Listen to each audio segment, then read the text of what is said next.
जय हिंद। मैं हूं नवेद खान और Meerut Mitra channel NTV live web news पर आप देख रहे हैं ट्रूथ एक्स। क्या आपको लगता है कि आपका बच्चा अपने कमरे में सुरक्षित है क्योंकि वो आपकी आंखों के सामने मोबाइल पर गेम खेल रहा है? अगर हां तो आज का ये विश्लेषण आपकी रूह कांपा देगा। मेरठ के खैरनगर से आई एक ऐसी खबर आई है जो ये साबित करती है कि आपके हाथ में मौजूद ये स्मार्टफोन सिर्फ एक गैजेट नहीं बल्कि एक साइलेंट किलर भी हो सकता है। 22 साल का एक नौजवान, नाम कैफ, उम्र हंसने खेलने की थी और उसको रील बनाने का शौक था, लेकिन इस नौजवान को एक और लत थी। वो थी मोबाइल पर ऑनलाइन गेम खेलने की और इसी गेमिंग ने उसकी जान ली। मात्र 22 साल का युवक और उसकी जान चली गई। गुरुवार की रात कैफ गेम खेल रहा था। अचानक उसका ब्लड प्रेशर 250 तक पहुंच गया। सोचिए, 22 साल के युवक का बीपी 250। नतीजा ब्रेन हेमरेज और रविवार को कैफ की मौत हो। लेकिन अब आप सोच रहे होंगे कि गेम खेलने से मौत कैसे हो सकती है। दरअसल ऑनलाइन गेमिंग के दौरान जो डोपामाइन रश और तनाव पैदा होता है वो शरीर के सिस्टम को हिला देता है। लेकिन कैफ की इस कहानी का दूसरा पहलू और भी ज्यादा डरावना है। कैफ के परिजनों का आरोप है कि मेरठ से लेकर दिल्ली के पंत अस्पताल तक डॉक्टर्स ने इलाज के नाम पर सिर्फ वक्त बर्बाद किया और उनसे पैसे ऐंठे। परिजनों का दावा है कि अगर सही समय पर सही इलाज मिलता तो कैफ आज जिंदा होता।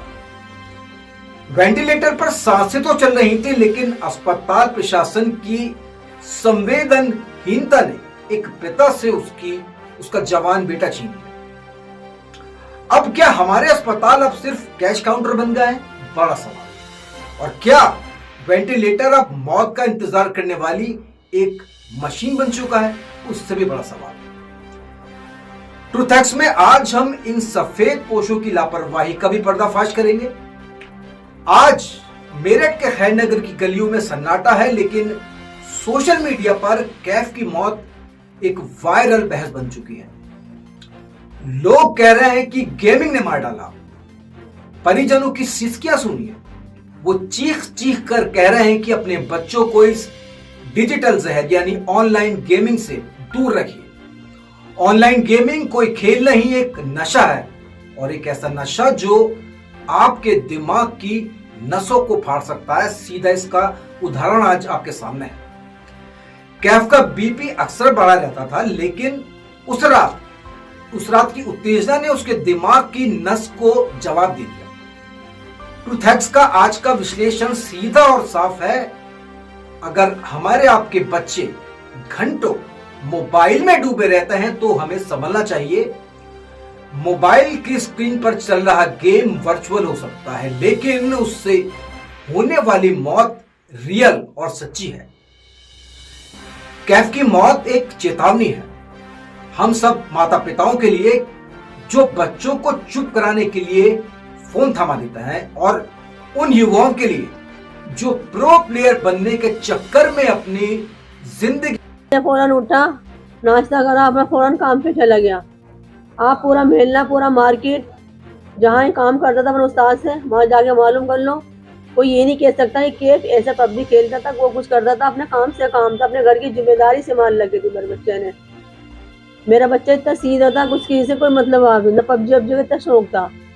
कितने भाई बहन है ये? 2 बहन भाई। अब बहन बची है, भाई चला गया। कितने साल का था? 21 साल का था। 22 साल का था। 22 साल का था। तो क्या उसका रूटीन था? दिन में किस तरीके से ऑफिस अपने काम पे जाता था? कितने बजे आता था? दोपहर को खाना खाने आता था, 2-2:30 बजे करीब खाना खाया। अपना अम्मी मैं जा रहा हूँ बस। वहाँ से शाम का टाइम आया, 8 बजे 8:30 बजे। अम्मी खाना दे दो, फौरन खाना मांगता था। अम्मी खाना दे दो। अच्छा खाना खा के अम्मी बाहर टहलने जा रहा हूँ। इसका कोई ऐसा काम नहीं था। थोड़ा बहुत सा मोबाइल चला लिया, ऐसे वो पिक्चर देख ली, दिन की बात देख ली, ये ये चल लेगा ना, इसी में से जो डराउन पे जो होती कि बोले वो खेल दिया हुआ ना, पबजी नहीं खेलता था, पबजी नहीं, मुंह भी देखता था ऐसे, और कुछ नहीं करता था। सबके सामने बैठा हुआ था, यही बैठा था, मुझे अकेला देख रहा, कुछ कर रहा नहीं, मुझे दिखा था, मैं देख किसी मार के वो हो रही है, देख इसमें देख किसी डरावने वो, अब मैं चल क्या क्या देखे भूत हो गए, अब मेरी ऐसी पिक्चर है तो ऐसी वो नहीं है, मुझे खुद दिखा था, ऐसे कुछ बात नहीं थी मेरे बच्चे के अंदर। कल क्या हो? कल तो वो अचानक ही गया, मेरे बच्चे का बीपी हाई हुआ, दीवार में सर लगा, छुट्टी, और कुछ नहीं दिखा। जिस समय उसका बीपी हाई हुआ था उस समय वो मतलब बाहर से आया, मोबाइल पर बात अच्छा नहीं, मोबाइल कुछ नहीं था उसके हाथ में, मोबाइल तो उसका यही फ्रिज में था। 1 घंटे बाद उन्हें पानी, वहां से आने बाद पानी पिया है उनने, पानी पिया, फंदा लगा, बस उसको फंदा लगने के बाद जब वो चक्कर खा गए नीचे गिरा है जमीन पर। हाँ, दीवार लगी, दीवार से उसके दिमाग में, अम्मी देख रहे मेरे सर में क्या हुआ, मैंने उसका सर सलाया, अम्मी देख मेरे सर में अजीब सा हो रहा, अम्मी सर में अजीब सा हो, इतना क्या गया उसे भी पसीना पसीना हो गया, अंदर से बाल लाए, इसके पापा भी उसके बहनोई भी थोड़ा होप नर्सिंग होम ले गए, होप नर्सिंग होम और सुनाई कर देते, जल्दी कंट्रोल कर लेते बीपी को, तो सब बच जाता है मेरा बच्चा। उनने कोई सुनाई नहीं कर दी। मेरा बच्चा बहुत सीधा था, बहुत शरीफ था, मेरा बच्चा शेर का बच्चा गया, मेरे दिल पे, माँ की दिल पे पूछो क्या गुजर रही है, पूरे घर की जिम्मेदारी, पाप को कुछ पता नहीं था, मेरी दवाई गोली का इंतजाम सब कोई करता था, घर की जिम्मेदारी वही संभालता था, मेरा बच्चा अचानक गया, मेरे बच्चे को कुछ नहीं था, न पबजी का न किसी चीज का कोई शौक नहीं था उसको, मेरा बच्चा दीनदार, नमाज में, कुरान शरीफ में, जुम्मे की तैयारी करनी, नमाज पढ़नी, खाने पीने का सामान लाना करना, मेरे बच्चे की जिम्मेदारी सब चली गई। क्या नाम है? मेरा नाम फारूक है। जो बच्ची की डेथ हुई है किस वजह से हुई है? बच्चे की डेथ जो हुई है ये इसलिए हुई है कि ये रात को सोते सोते गिर गया, ठीक है। अब इसे हम जब गिर गया तो हम चलो हॉस्पिटल में लेके गए, तो हॉस्पिटल वालों ने, किसी ने तो कह दिया डॉक्टर नहीं है, किसी ने कह दिया कि यहाँ पे मत लेके जाओ, दिल्ली लेके जाओ, फिर उसके बाद नवा में लेके गए, वहाँ पे उन्होंने कहने के बाद भी, ज़बरदस्ती खुशामद करने के बाद में तो उन्होंने एडमिट करा, उसमें खर्चा बता दिया कि जैसे 40 से 45 हज़ार से रोज़ का खर्च होगा। मैं जो कोई बात नहीं, आप पैसे की कोई बात नहीं, आप खर्चा भर्ती तो करो आप, ठीक है। उन्होंने डॉक्टर से बात करी, डॉक्टर बोला चलो आप इन्हें एडमिट तो करो, बाकी इनसे लिखवा सब लेना, यदि ये हमारी इससे जो है मर्जी नहीं है, ये ज़बरदस्ती भर्ती करना है यहाँ पे। उन्होंने सारे साइन करवा लिए, सब कुछ करवा लिया, उसके बाद में 7.5 बजे लोन पर आया तो उन्होंने कहते कि जी आप जा सकते हो, दिल्ली ले जाओ। कब एडमिट किया था आपने और क्या 5 तारीख की रात में। क्या डॉक्टर ने बताई थी कि किस वजह से? डॉक्टर ने कुछ नहीं बताया, वो तो बात ही करने को तैयार ही नहीं थे, बताते तो जब पहले पैसे जमा करवा लिए, पहले तो जैसे कि लग रहा है कि बस पैसे जमा कर दो, बस पैसे जमा करो, बस पैसे जमा करो, इलाज कराने को देखने को तैयार नहीं है, बस पैसे जमा करो पहले। अच्छा, जैसे गेमिंग वगैरह का कुछ मामला था, गेम वगैरह चलाना था, फोन चलाना था, रात को फोन चला रहा, फोन चलाते उठा है वो, बस फोन चलाते उठा है, मुझे जब गिरा है वो।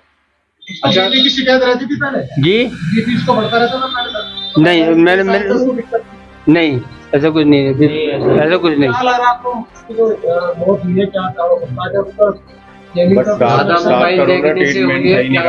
डॉक्टर ने तो सही, डॉक्टर ये नर्सिंग होम काय के लिए बने हुए हैं ये बताइए पहले आप। नमा हॉस्पिटल ये नामी के नामी हॉस्पिटल है मेरठ के अंदर, या नहीं है नहीं है, फिर 25,000 रुपए अगर ऐसे ही अगर ये मरीज आएगा रात को, दिन की तो कोई बात नहीं, रात को काय के लिए खुला हुआ है ये 24 घंटे का टाइम, ये 24 घंटे का टाइम जो दे रखा है, काय के लिए दे रखा है ये? हॉस्पिटलों की लापरवाही जी, लापरवाही है इसके अंदर है। क्या मैसेज देना चाहेंगे जनता को कि किस तरीके से बच्चे मोबाइल ज्यादा देख रहे हैं, उनको बिल्कुल रोक लेनी चाहिए इस पे भाई। आज तो मेरे बच्चे के साथ हुआ, कल को किसी और बच्चे के साथ भी हो सकता है ये हादसा, बताइए आप।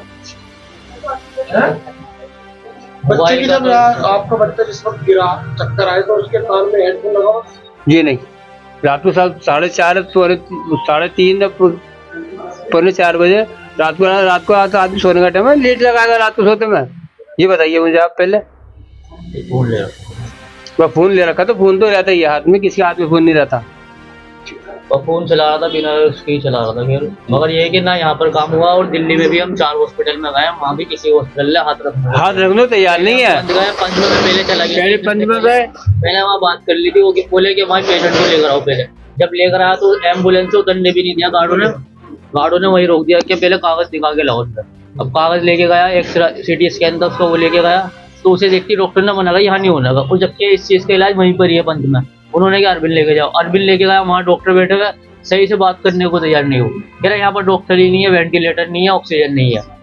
हॉस्पिटल की लापरवाही सबसे ज्यादा दिल्ली में ये चीज हुई है। यहाँ तो उन्होंने कह दिया था हमारे बस की नहीं, यहाँ तो पैसे रख लिए उन्होंने 40,000 रुपए जाने के बाद भी दे नहीं रहे उसे, कह रहा पैसे जमा करो 18,000 रुपए, और जब निकालेंगे 25,000 जमा कर चुके थे, 18,000 और मांग रहे हैं। फिर जब भी 10,000 रुपए लिए बाद में उन्होंने। आपने कोई इसकी शिकायत वगैरह की है? सर अब कंडीशन हमारे साथ ऐसी थी, हम बच्चों को देखते इसको देखते पहले। फिर अरबन गए, वहां पर नहीं लिया उन्होंने, एम्स गए, वहां पर 2 घंटे खड़े रहे हम, बच्चा हमारा एम्बुलेंस में पड़ा हुआ है, हाथ रखने को तैयार नहीं हो गया, बेड नहीं है, यहाँ पर ऑक्सीजन नहीं है, सब दर्जन गए, वहां पर पहले साइन करवा लिए कि हाथ पंप भी देना पड़ेगा। रात के 1 बजे तक हम 3 जनों ने वहां पर पंप भी देते रहे, वहां पे कुछ काम नहीं हुआ। आपने कोई कहा? बस उन्होंने ये टेस्ट करवा लो, वो करवा लो, 12 बजे करीब एक्सरा और सिटी वो हुआ है उसका ECG, उसके बाद जाके वहाँ रखा है। वहाँ रखने के बाद भी वहाँ पर के स्टाफ से बात करी कि भाई पैसे दे देंगे हम, तो वेंटिलेटर तो लगाओ कम से कम, हमारा ये तो हाथ से कम हो जाए, ये 2 जने 3 जने कहाँ तक वो करते हैं। आपका क्या नाम है? मेरा मोहसिन, आपका लक्ष्य मेरा भतीजा है।